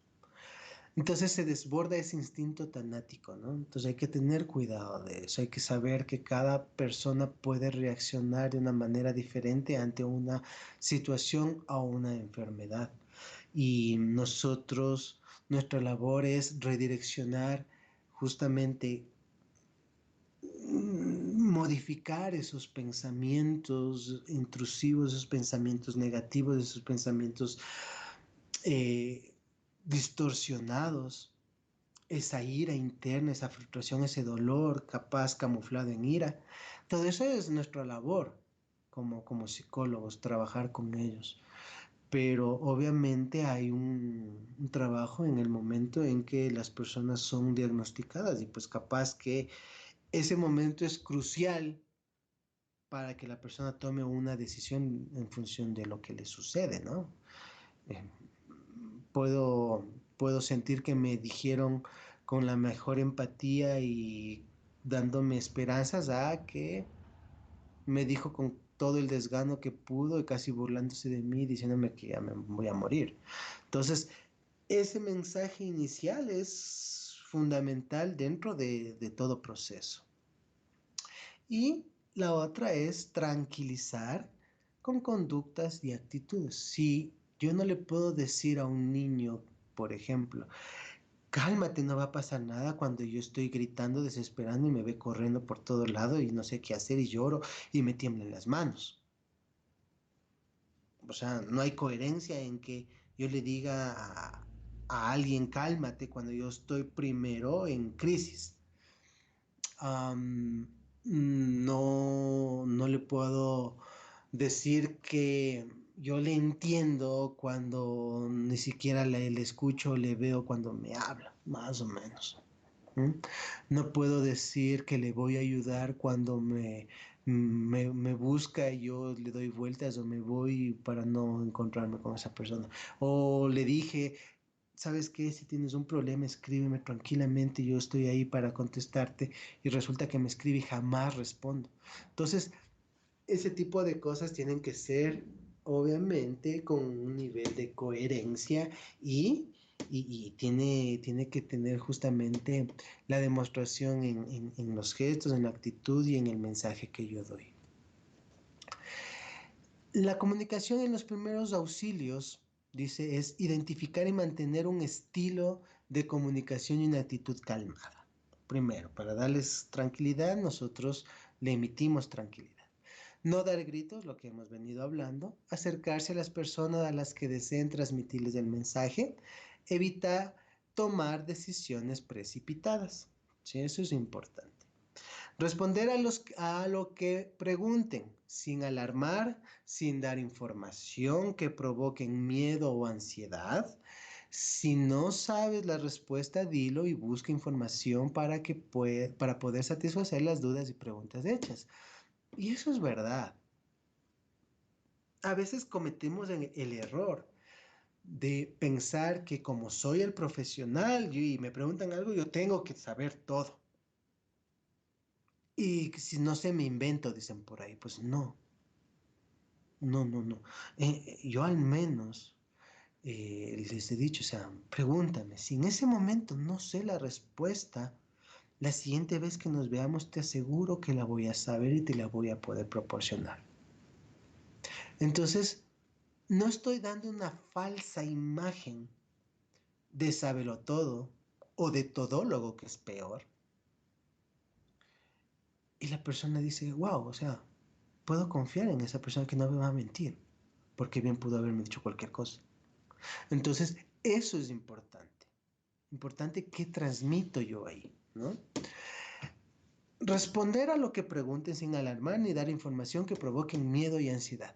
Ojo, o sea, no puedo yo ser el alarmista, el incitador del pánico, por, por muy frustrado que esté con las condiciones que tengo. Porque pasa, ¿no es cierto? Quienes han trabajado en sistema de salud público y en una emergencia uno sabe que no tiene los recursos. Es como cuando por ahí dicen en la comparación, es como mandarle a un soldado a que haga frente en la guerra, pero resulta que le dan solo le dan 6 balas y que se haga 8 con eso. O sea, entiendo la frustración, pero lo importante es que ustedes transmitan seguridad, no por el ambiente político, sino porque la persona necesita que de ustedes haya la tranquilidad. Yo me siento tranquilo si tú estás tranquila, más o menos así. Explicar lo que se hace o lo que se va a hacer en ese momento para tranquilizarles. No pierdas el contacto visual, verbal, táctil de las personas a las que estás atendiendo. Esto ya lo hablamos. Y yo quiero que contarles algo que me vino ahorita a la mente. Cuando yo era niño, tuve un accidente. eh, a mí me mordió un perro, pero no fue la mordidita que deja los colmillitos, los huecos y se acabó. A mí el perro me mordió y se llevó un pedazo de mi pierna. Bueno, me llevaron al subcentro de salud y, y realmente yo me veía y no lloraba. No es que era de los niños, que bestia, que valientes, ¿no? Pero no sé por qué en esa situación yo no lloraba. Llegué al subcentro de salud y recuerdo una enfermera me llevó, me recostó y sin decirme nada me clavó una inyección ahí y yo tenía pánico a las inyecciones. No sé si fue lo mejor o lo peor, la verdad no sé. Por suerte ya no tengo ese problema. Entonces, resulta que empezaron y me saturaron, bueno, me fui, me suturaron, perdón. Eh, y me fui. No recuerdo qué comí, pero no era de los que yo comía cualquier cosa y menos en esas situaciones, especialmente en mi casa afuera, pues capaz que sí, pero ahí no. Y estaba con cuidado porque realmente el mensaje que me dieron es, verás, si te comes esto, se te infecta y ahí puedes perder la pierna o algo así. El problema fue que sí se me infectó. No sé si fue por comer atún o algo de eso, bueno, no es el tema. El asunto es que vino, me empezaron a revisar y yo veía y veía y veía y que se daban las vueltas y todo esto aquí por allá. Cuando viene una enfermera muy empática, no, era una doctora, perdón, muy empática, y me dijo, ¿sabes qué? Vamos a sacar los puntitos que te hicimos, porque hay que limpiar. O sea, yo sabía que para eso iba, para que me limpien, pero no sabía lo que me iban a hacer, ¿no? Entonces empezaron tic, tic, tic, tic, pero se estaban demorando mucho. Y vino un doctor, o sea, tenaz, solo hizo así, ¡taraj! Y me abrió de un solo tirón.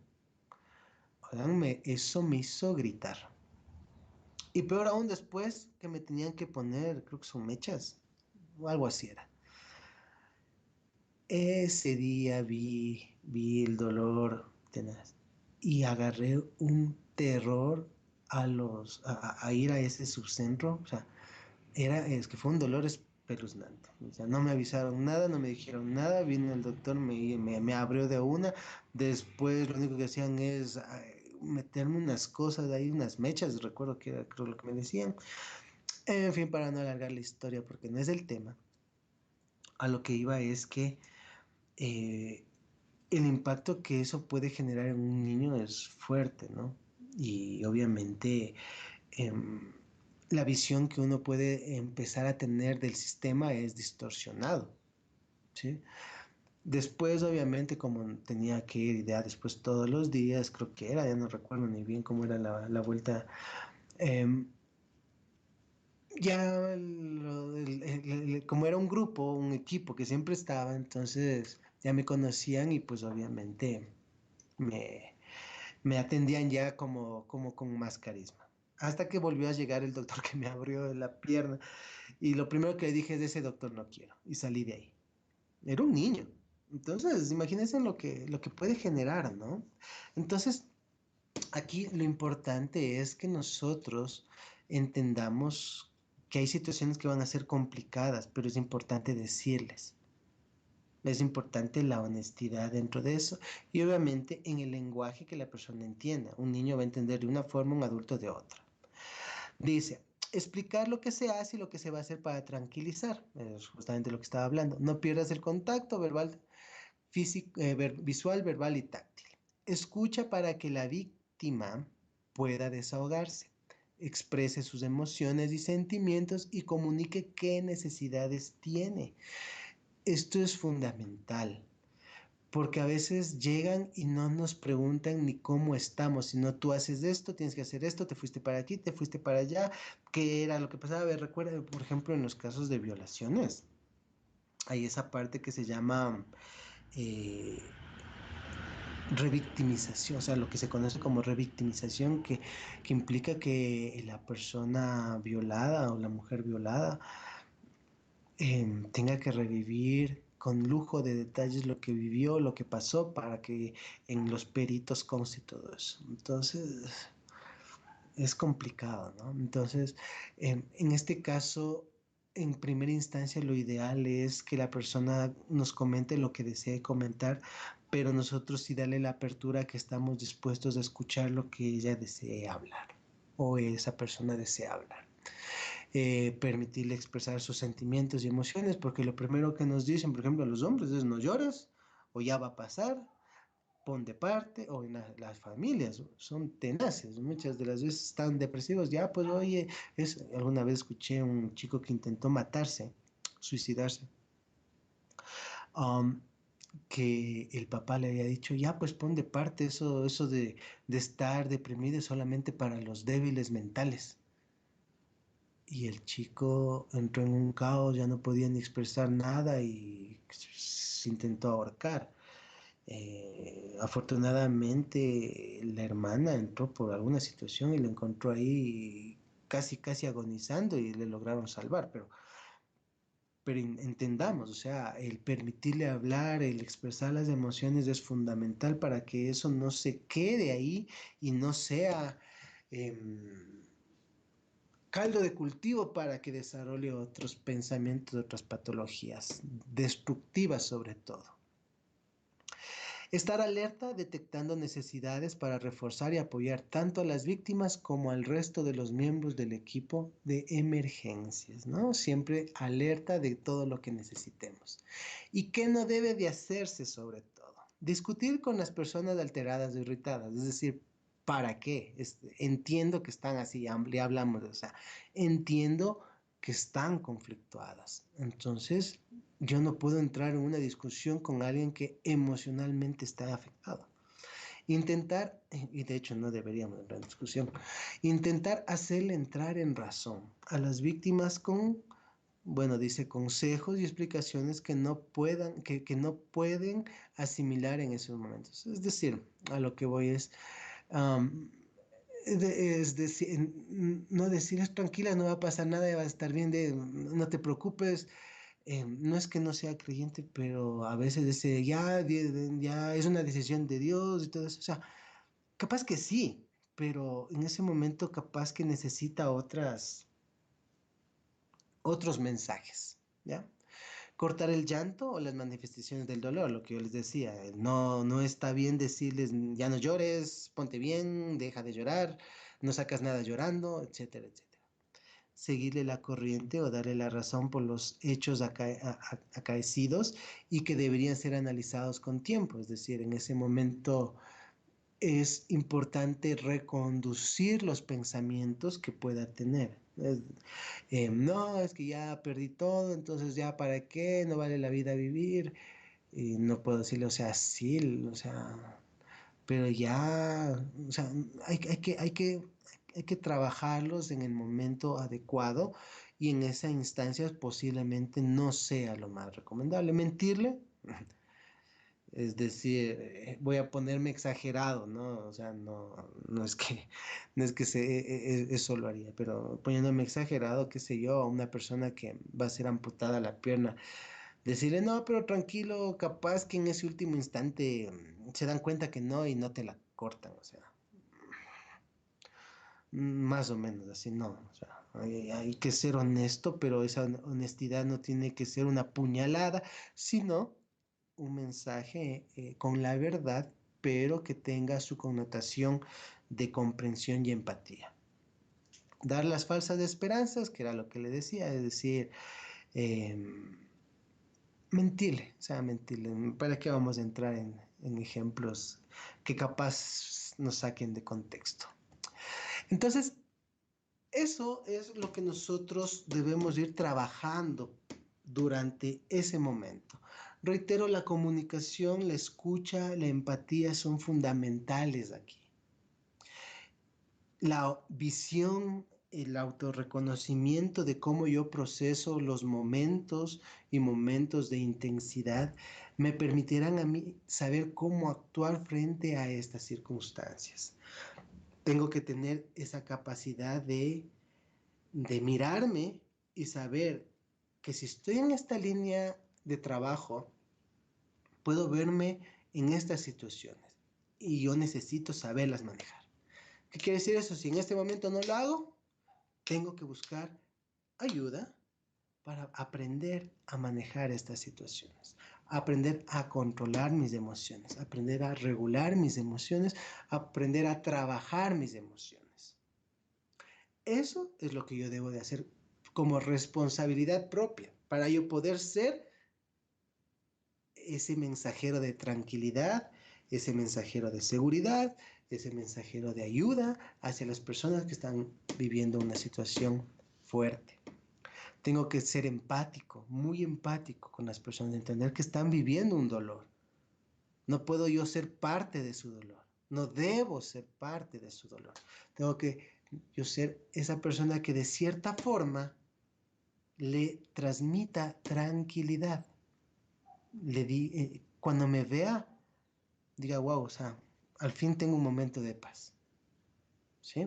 Entonces, eso es importante dentro de esta situación. Y creo que dentro de toda la línea de trabajo en la salud, creo que debería manejarse así. Y saber escuchar, saber tener esa apertura a escuchar y no malinterpretar, no direccionar, no frustrarme, no generar falsas expectativas, ser honesto, pero con esa capacidad empática para poder darle un soporte también a las personas. Bueno, espero haber contribuido con ustedes en este tema, ¿no? Es interesante y obviamente el auxilio, los primeros auxilios psicológicos es grande, hay técnicas como saber hablarles en una, dos, tercera instancia, cómo actuar, cómo abordar en una emergencia. O sea, hay algunas cosas ahí que se pueden trabajar y si es un área o un tema que les gusta, pues es importante que sigan investigando y capacitándose. Y bueno, y espero que esta corta charla pues haya sido de beneficio para ustedes. Les agradezco muchísimo, muchísimo por la atención que le han dado a estos minutos y pues nuevamente no me quiero ir sin agradecerles por la labor que están haciendo en estos momentos que todas las personas estamos viviendo. Muchas gracias por eso y pues bendiciones en su trabajo, en sus vidas. Muchísimas gracias. Nuevamente, mi nombre es Fernando Torres, psicólogo clínico y pues siempre presto para poder servirles. Muchísimas gracias. Saludos con todos. Una buena tarde.